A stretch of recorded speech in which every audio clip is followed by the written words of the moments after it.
5월 27일 아침 말씀 묵상을 시작합니다. 오늘 우리에게 주시는 하나님의 말씀은 창세기 48장 8절로 22절까지의 말씀입니다. 창세기 48장 8절로 22절입니다. 이스라엘이 요셉의 아들들을 보면서 물었다. 이 아이들이 누구냐? 요셉이 자기 아버지에게 대답하였다. 이 아이들은 여기에서 하나님이 저에게 주신 자식들입니다.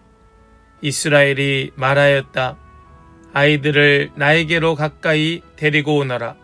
내가 아이들에게 축복하겠다. 이스라엘은 나이가 많았으므로 눈이 어두워서 앞을 볼 수 없었다. 요셉이 두 아들을 아버지에게로 이끌고 가니 야곱이 그들에게 입을 맞추고 끌어안았다. 이스라엘이 요셉에게 말하였다. 내가 너의 얼굴을 다시 볼 것이라고는 생각도 못하였는데 이제 하나님은 내가 너의 자식들까지 볼 수 있도록 허락하셨구나. 요셉은 이스라엘의 무릎 사이에서 두 아이들을 물러나게 하고 땅에 얼굴을 대고 엎드려서 절을 하였다. 그런 다음에 요셉은 두 아이를 데려다가 오른손으로는 에브라임을 이끌어서 이스라엘의 왼쪽에 서게 하고 왼손으로 므낫세를 이끌어서 이스라엘의 오른쪽에 서게 하였다. 그런데 이스라엘은 에브라임이 작은 아들인데도 그의 오른손을 에브라임의 머리 위에 얹고 므낫세는 맏아들인데도 그의 왼손을 므낫세의 머리 위에 얹었다. 야곱이 그의 팔을 엇갈리게 내민 것이다. 야곱이 요셉을 축복하였다.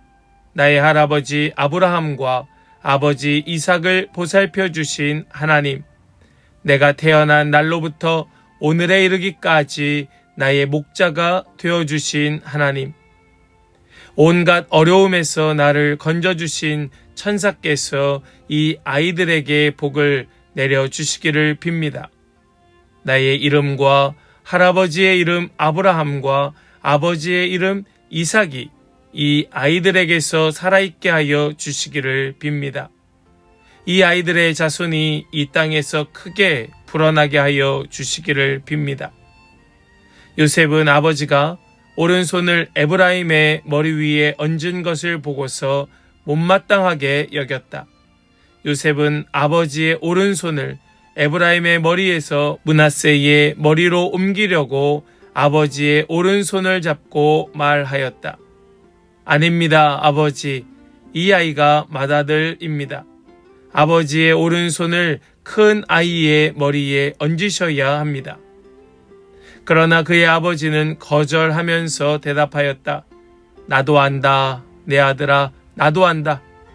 므낫세가 한 결례를 이루고 크게 되겠지만 그 아우가 형보다 더 크게 되고 아우의 자손에게서 여러 결례가 갈라져 나올 것이다.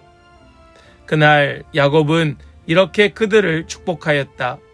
이스라엘 백성이 너희의 이름으로 축복할 것이니 하나님이 너를 에브라임과 같고 므낫세와 같게 하시기를 빈다 할 것이다. 이렇게 야곱은 에브라임을 므낫세보다 앞세웠다. 이스라엘이 요셉에게 말하였다. 나는 곧 죽는다. 그러나 하나님이 너희와 함께 계시고 너희를 조상들의 땅으로 돌아가게 하실 것이다.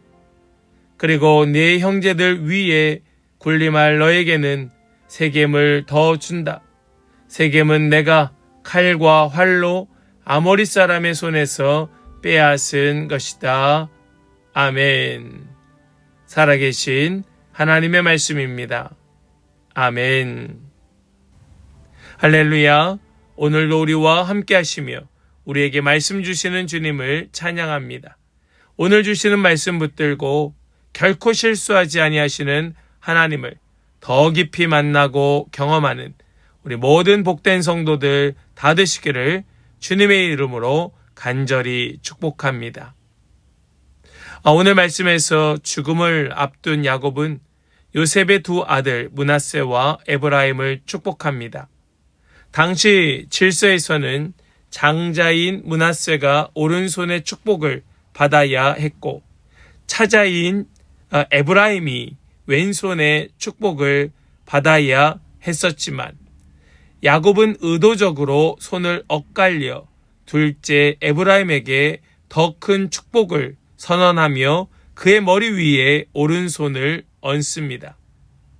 요셉은 이를 바로잡으려고 하였지만 야곱은 나도 한다 라고 말하면서 하나님의 뜻을 따르게 되지요. 오늘 이 장면은 단순한 가족 축복의 장면이 아닙니다. 인간의 질서와 계산을 뛰어넘어 역사하시는 하나님의 그 은혜와 그리고 선택 또한 구속사의 방향을 보여주는 말씀이 오늘 본문의 말씀인 것입니다. 하나님은 늘 인간이 만든 기준과 또 인간의 서열을 뛰어넘어 일하시는 분이시지요. 우리 오늘 이 말씀을 통하여서 그 무엇보다 하나님의 그 질서와 하나님의 그 언약을 이해하는 그런 우리 모든 성도들이 될 수 있기를 소망합니다. 그래서 오늘 우리가 먼저 나누기 원하는 것은 하나님은 누구이신가? 인간의 기준을 뛰어넘어 은혜로 선택하시는 분이 우리 하나님이시다 말씀합니다. 우리 먼저 14절 말씀을 함께 보겠습니다. 그런데 이스라엘은 에브라임이 작은 아들인데도 그의 오른손을 에브라임의 머리 위에 얹고 므낫세는 맏아들인데도 그의 왼손을 므낫세의 머리 위에 얹었다. 야곱이 그의 팔을 엇갈리게 내민 것이다. 이것은 실수가 아니었습니다. 의도적인 행동이었습니다. 요셉은 당황을 합니다. 왜냐하면 이것은 당시 문화에서 장자의 절대적인 권리였기 때문에 그러합니다. 그래서 요셉은 그 아버지에게 그 손을 옮겨줄 것을 이야기하지요. 그때 19절 말씀을 보니까 이렇게 말씀합니다. 그러나 그의 아버지는 거절하면서 대답하였다. 나도 안다. 내 아들아, 나도 안다. 므낫세가 한 결례를 이루고 크게 되겠지만 그 아우가 형보다 더 크게 되고 아우의 자손에게서 여러 결례가 갈라져 나올 것이다. 이 장면은 성경 전체에 흐르는 하나님의 방식과 연결됩니다. 가족 서열의 우선권이 아닌 그 믿음의 서열로 하나님의 족보를 이어가시는 하나님의 방식 말입니다. 가인과 아벨에서 아벨이 그러하였고 또 이스마엘과 이삭에서 이삭이 그러하였습니다. 에서와 야곱에서 야곱이 그러하였고 또 이러한 역사가 오늘날 우리에게까지 연결되어 오고 있습니다. 하나님은 인간의 기준을 절대화하지 아니하십니다. 사람은 조건을 보지만 하나님은 그 중심을 보시는 분이기 때문입니다. 우리 사무엘상 16장 7절 말씀을 보면 이렇게 말씀하지요. 그러나 주님께서 사무엘에게 이르셨다. 너는 그의 준수한 겉모습과 큰 키만을 보아서는 안 된다. 그는 내가 세운 사람이 아니다. 나는 사람을 판단하는 것처럼 그렇게 판단하지는 않는다. 사람은 겉모습만을 따라 판단하지만 나 주는 중심을 본다. 아멘. 다윗도 역시 장자가 아니었지만 그 믿음의 계보로 장자의 삶을 살았던 자였던 것이지요. 이 하나님의 마음을 깊이 깨달은 야곱은 오른손을 므낫세가 아닌 에브라임에게, 왼손을 에브라임이 아닌 므낫세에게 얹어 축복하고 있었던 것이지요. 복음은 자격 경쟁이 아니라는 걸 알아야 합니다. 복음은 은혜의 사건입니다. 그래서 교회는 세상에 성공주의를 복제하는 공동체가 되어서는 안 됩니다. 하나님은 능력주의가 아닌 은혜의 질서 위에 세우시는 분입니다. 그 은혜의 질서 위에 세워진 것이 하나님의 나라라는 사실을 이해하고 깨닫는 모든 성도들 다 되시기를 간절히 소망합니다.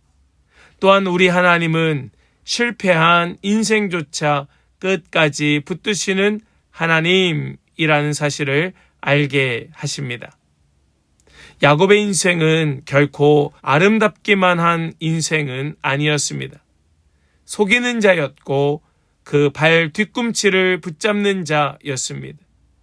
수많은 갈등의 중심에 있었고 그로 인하여 끊임없는 싸움과 경쟁이 이 야곱을 둘러싸고 있었습니다. 그런데도 하나님은 야곱을 버리지 않으셨던 겁니다.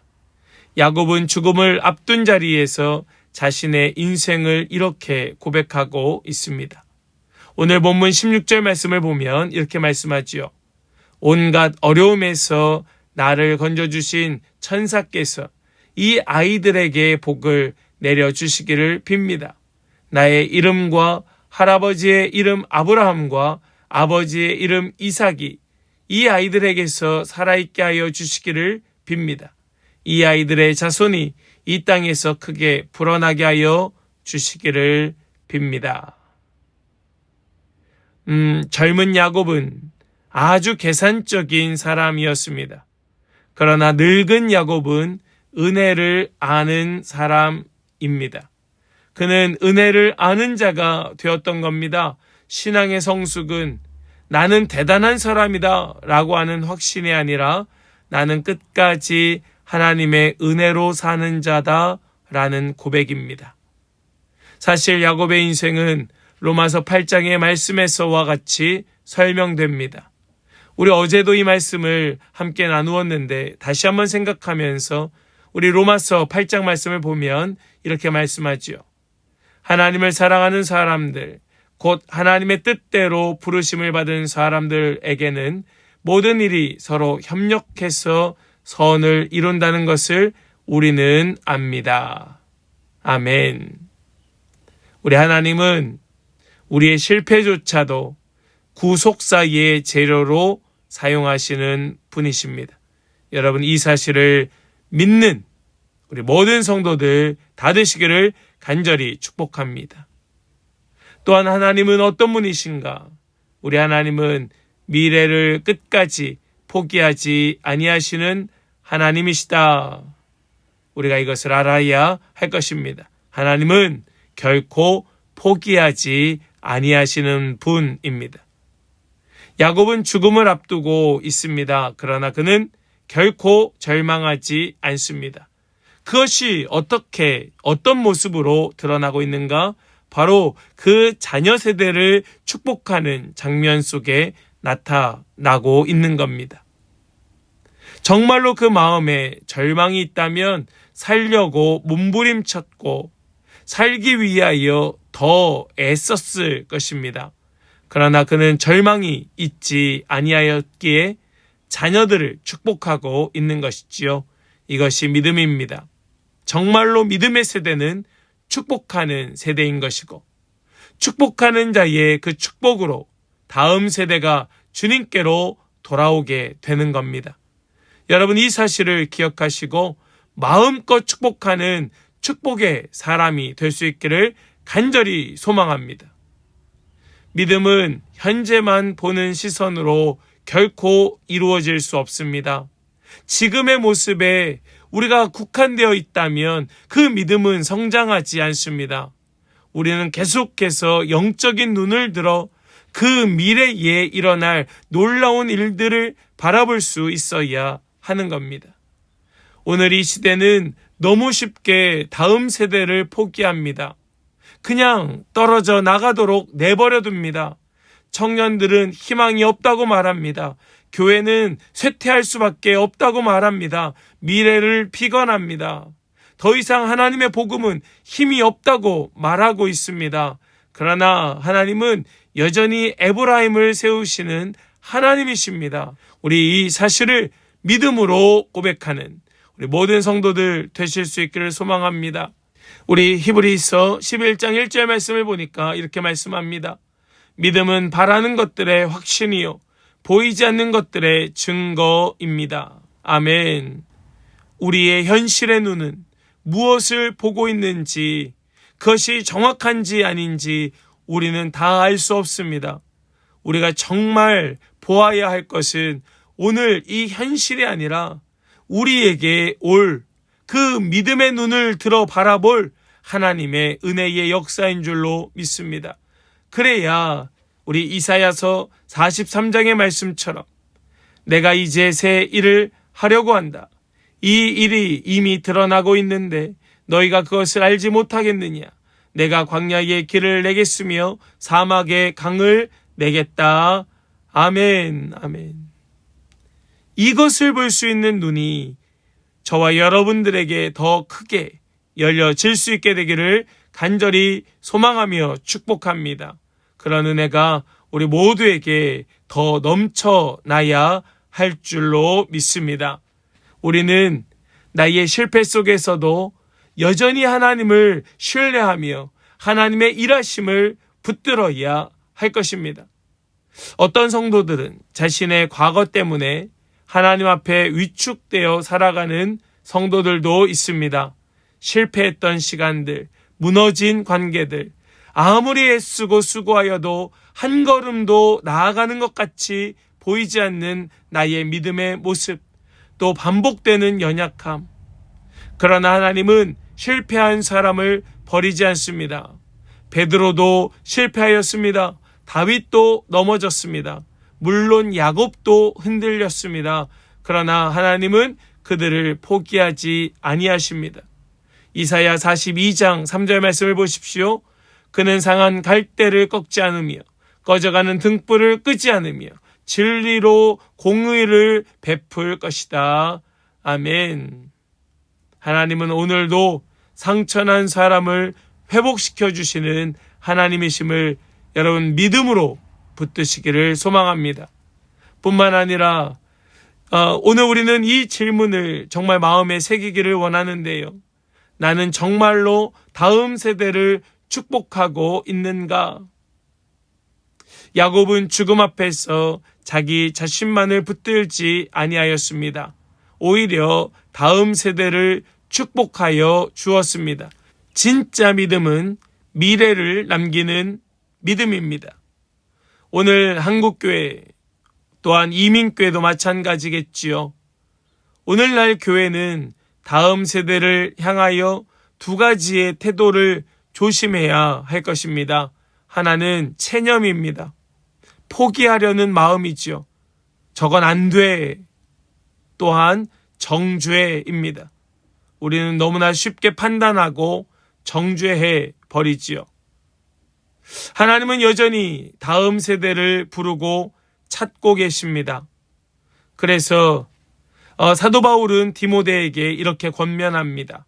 디모데전서 4장 말씀을 보시겠습니다. 아무도 그대가 젊다고 해서 그대를 업신여기지 못하게 하십시오. 도리어 그대는 말과 행실과 사랑과 믿음과 순결에 있어서 믿는 이들의 본이 되십시오. 아멘. 우리가 이 모습으로 오늘의 나를 살기를 더욱 힘쓰고 애써야 할 것입니다. 우리의 나이가 몇이나 되었습니까? 분명 우리의 나이보다 더 많은 자의 눈이 우리를 지켜볼 것이고 우리의 믿음이 아무리 좋다 하여도 우리보다 더 굳건한 믿음 위에 선 자의 눈이 우리를 지켜보고 있는 겁니다. 그래서 우리는 정말로 오늘의 나의 삶에 말과 행실과 사랑과 믿음과 순결에 있어서 모든 믿는 자들의 본이 되도록 살아내기를 더욱 힘써야 하는 것이지요. 우리 이 한빛교회는 정말로 이러한 공동체, 이러한 삶의 모습이 나타나는 그런 교회가 될 수 있기를 간절히 소망합니다. 오늘 말씀 속에서 야곱의 엇갈린 손은 단순한 제스처가 아니었습니다. 그 손은 복음의 방향을 보여주는 손이었습니다. 하나님은 인간의 계산을 넘어 일하시는 분이었고, 하나님은 오히려 약한 자를 통하여 하나님의 영광을 드러내시는 분이라는 사실을 우리에게 보여주었습니다. 우리가 고린도전서 1장의 말씀을 붙들고 오늘 말씀을 마무리하려 합니다. 그런데 하나님께서는 지혜 있는 자들을 부끄럽게 하시려고 세상의 어리석은 것들을 택하셨으며, 강한 것들을 부끄럽게 하시려고 세상의 약한 것들을 택하셨습니다. 아멘. 이것이 바로 그 십자가의 은혜인 겁니다. 사람들은 십자가를 실패라고 보았고, 연약함이라 보았고, 소망 없음으로 보았지만, 하나님께서는 그것을 통하여 인류의 구원을 이루어 주셨습니다. 복음은 뒤집힌 은혜와 같습니다. 그러므로 오늘 저와 여러분도 소망이 있는 겁니다. 우리가 연약해도 하나님의 은혜가 더 큰 것이고, 우리가 실패해도 하나님의 섭리가 더 깊으며, 우리의 현실보다 하나님의 약속의 미래가 더 크기 때문입니다. 우리 이 사실을 기억하면서 오늘 이 하루 정말 이 말씀과 같이 더 깊이 하나님을 알아가는, 그래서 끝까지 우리를 붙드시는 하나님과 함께 동행하는 우리 모든 성도들 복된 삶이 되실 수 있기를 주님의 이름으로 간절히 축원합니다. 아멘. 우리 이제 더 깊은 묵상으로 함께 나아가길 원합니다. 나는 지금 어떤 기준으로 사람과 자신을 평가하고 있는가? 하나님의 시선과 다른 부분은 없는가? 나는 내 실패와 상처 속에서도 하나님께서 여전히 일하고 계심을 믿고 있는가? 나는 다음 세대를 정죄하고 있는가? 아니면 축복하고 있는가? 우리 이것을 붙들고 함께 더 깊은 묵상으로 나아가기를 원합니다. 함께 묵상으로 나아가겠습니다.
우리 이제 결단으로 함께 기도하기를 원합니다.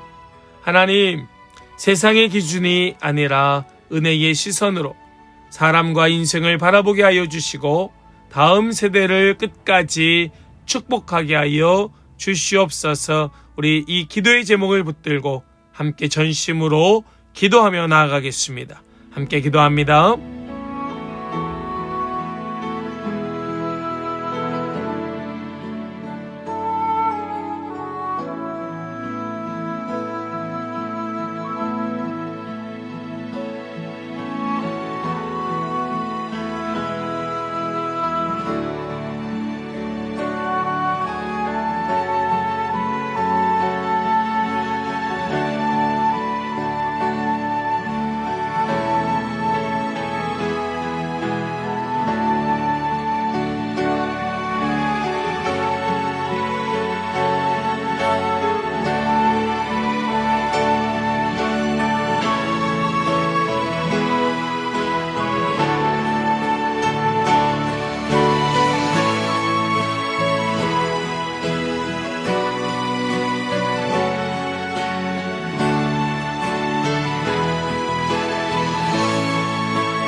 우리 이제는 함께 기도함으로 오늘 아침 말씀 묵상을 마무리하겠습니다. 기도하겠습니다. 은혜의 하나님 아버지, 우리는 늘 세상의 기준으로 사람을 판단하고 줄을 세우며 살아갑니다. 그러나 오늘 말씀 속에서 하나님은 인간의 계산을 넘어 은혜로 역사하시는 분임을 보게 하여 주시니 감사합니다. 야곱처럼 우리 역시 연약하고 흔들리는 존재이지만 하나님께서 끝까지 붙드시고 인도하셨음을 기억하게 하여 주시옵소서. 실패보다 더 크신 하나님의 은혜를 보게 하여 주시고 상처보다 깊으신 하나님의 치유하시는 사랑을 신뢰하게 하여 주시옵소서. 우리 교회가 세상의 성공주의를 따라가는 공동체가 아니라 복음의 은혜를 붙드는 공동체가 되게 하여 주시고 특별히 다음 세대를 포기하지 아니하고 더 축복하는 교회가 되게 하여 주시옵소서. 우리의 눈은 흐려질지라도 믿음의 눈은 더욱 선명해지게 하여 주시고 마지막 순간까지 하나님의 약속을 말하는 사람으로 살아가게 하여 주시옵소서. 믿고 감사 찬송 드리며 우리 주 예수 그리스도의 거룩하신 이름으로 기도하옵나이다. 아멘.